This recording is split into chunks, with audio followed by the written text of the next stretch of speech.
ॐ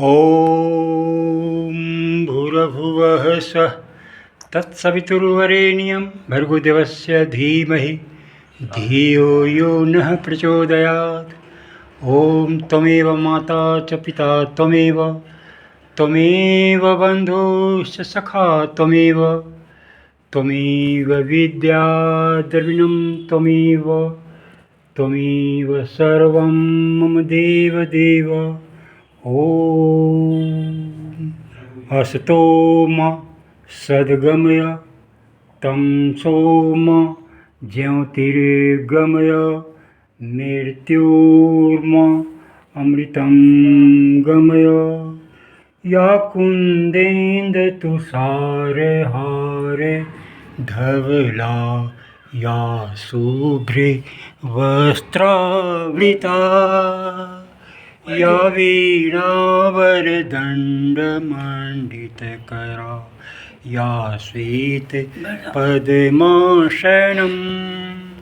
या ब्रह्माच्युतशङ्करः प्रभृतिर्भिः देवैः सदा वन्दिता। सा मां पातु सरस्वती भगवती निःशेषजाड्यापः। या कुन्देन्दुतुषारहारे धवला या शुभ्रे वस्त्रावृता। ओम शांति शांति शांति। ओम। अभी एक भक्त प्रश्न कर रहे थे कि सबसे बड़ा धन क्या है। संतोष। तो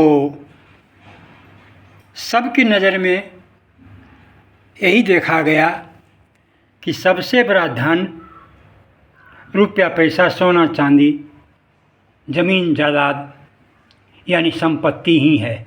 ऐसी ही मानसिकता लगभग 95% के लोगों के दिमाग में है कि सबसे बड़ी संपत्ति रुपया पैसा ही है।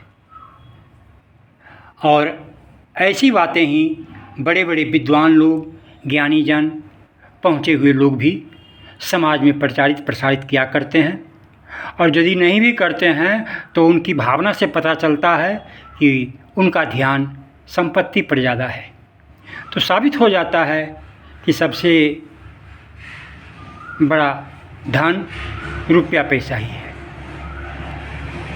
और अब इसे थोड़ा हमें आध्यात्मिक दृष्टिकोण से समझना पड़ेगा कि रुपया पैसा सोना चांदी जो भी है ये बहुत ज़रूरी है जीवन जीने के लिए, शरीर स्वस्थ रखने के लिए, भोजन वस्त्र आवास शिक्षा और दवा के लिए, भ्रमण के लिए।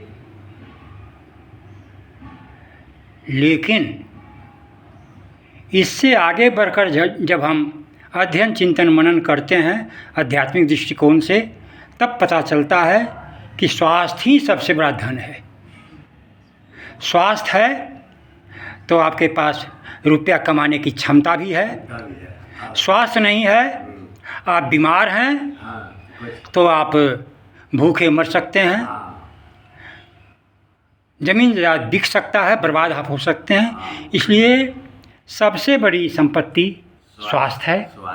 मनुष्य को हर क्षण अपने स्वास्थ्य पर ध्यान देना चाहिए। स्वास्थ्य के लिए हमें संतुलित आहार करना चाहिए।